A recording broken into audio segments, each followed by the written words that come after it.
जय परशुराम, जय श्री राम।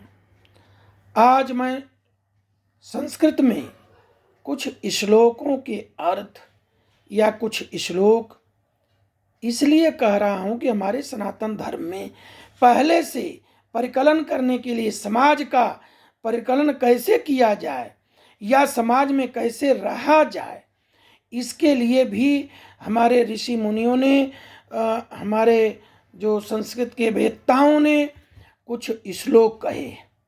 जैसे सुभाष शतान का आज पहला श्लोक बोलता हूं।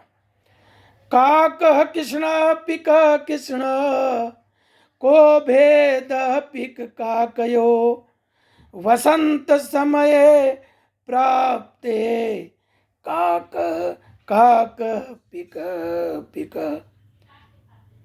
कोयल भी काले रंग की होती है, कौवा भी काले रंग का होता है, लेकिन दोनों में क्या भेद है? जब बसंत ऋतु आती है तो उसके आगमन से ही पता चलता है कि ये कौवा है, ये कोयल है। तो दो प्रकार के मनुष्य होते हैं।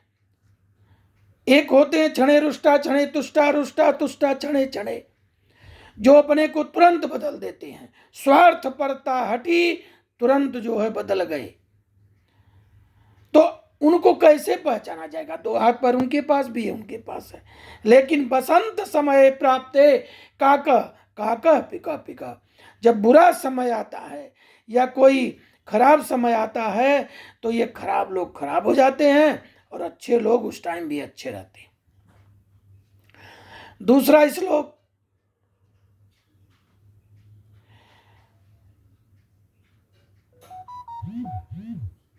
मेरा विचार है कि अगर एक एक श्लोक हम एक एक दिन कहें तो बड़ा अच्छा रहेगा, लेकिन आज हम आगे का भी कहते हैं, लोग इसको सीखें।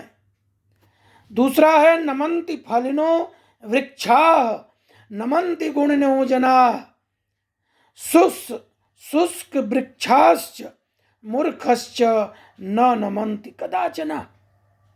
जिस प्रकार से, हे मनुष्यों, जिस प्रकार से फले हुई लदी हुई वृक्ष की डाल झुक जाती है, उसी प्रकार से जो गुणी जन होते हैं, जिनके अंदर गुण होता है, जिनके अंदर कैपेसिटी ऑफ सोशल होती है, वो तो झुक जाते हैं, लेकिन जो मूर्ख होते हैं उस सूखी लकड़ी के समान वो कभी नहीं झुकते।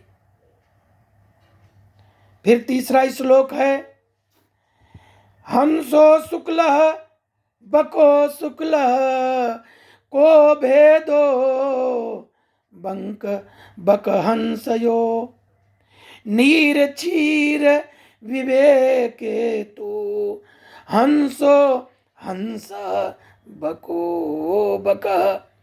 देखिए, हंस भी सफेद होता है और बगुला भी सफेद होता है। अब दोनों में क्या भेद है?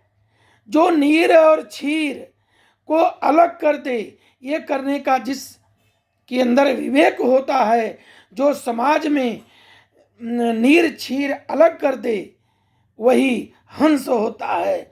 और जो न कर पावे, समय से केवल एक टांग पर खड़ा रह के साधु जन बन करके केवल मछली पर ध्यान रखा है, कड़ाक से मछली खा जाए, वही बकुला है। लेकिन दोनों सफेद हैं। तो हमारे स्वजनों ने, हमारे ऋषियों मुनियों ने इस प्रकार से समझाया है कि लोगों को समझिए। संपूर्ण कुंभो न करोति शब्दम अर्धो घटो घो समुपैति नूनम विद्वान कुलीनो न करोति गर्भम गुणैर्विहीना बहुजल्पयन्ति। ये बहुत ऊंची बात है।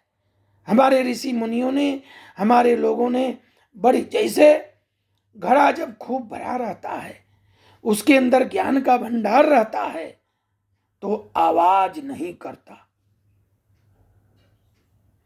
लेकिन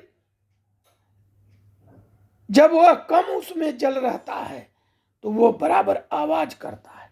गुण विहीन है। जब विद्वान होता है, कुलीन खानदान का होता है, जो कई पुस्तों से सामाजिक और संस्कारिक सांस्कृतिक रहता है, उसके अंदर कुलीन की भावना रहती है, घमंड नहीं होता। जबकि जो गुण विहीन है वह स्वयं को, केवल अपने को गुण सिद्धि करने में लगा रहता है। मैं अच्छा, मैं अच्छा, मैं अच्छा, मैंने बोला मैं। तो ये प्रकृति जो हमें जान लेना चाहिए कि अधगल गगरी छलकत जाए, भरी गगरिया चुप हो जाए। तो बराबर ये जान लीजिए कि जो लोग पहले से बड़े आदमी हैं, पहले से संस्कारी हैं, उनके अंदर गुण रहता है, वो चुप रहते हैं। और जो लोग नए नए किस्म के हैं, वो लोगों को पहचान है कि वो लोग शब्दों के द्वारा वार पर वार करते हैं और अपने को गुणवान सिद्ध करते हैं, बोलते रहते हैं।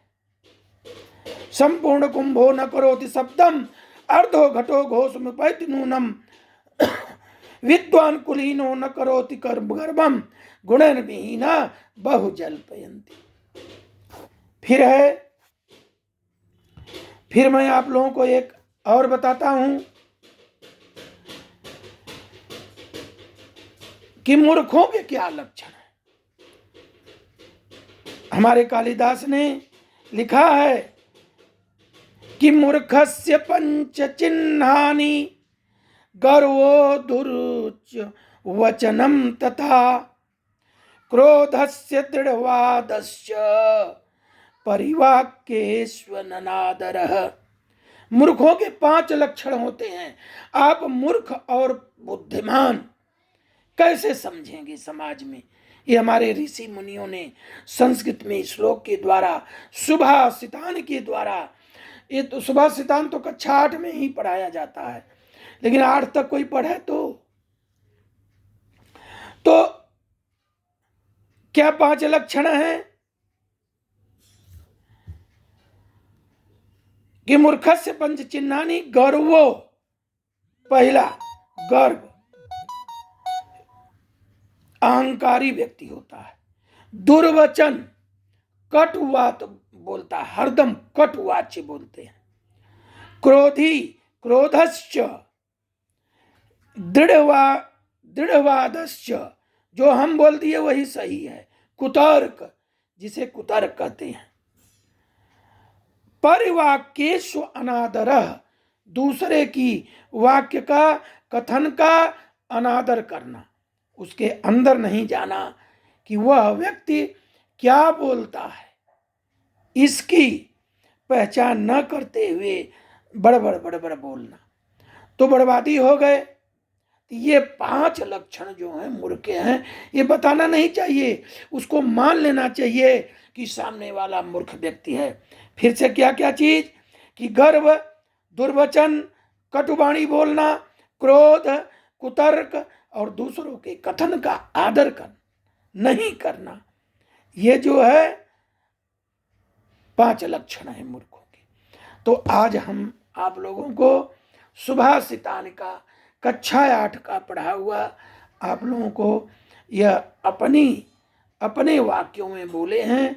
अगर कुछ गलती हो तो क्षमा करिएगा, नहीं तो इन चीजों से शिक्षा लीजिएगा। बोलिए वृंदावन बिहारी लाल की जय।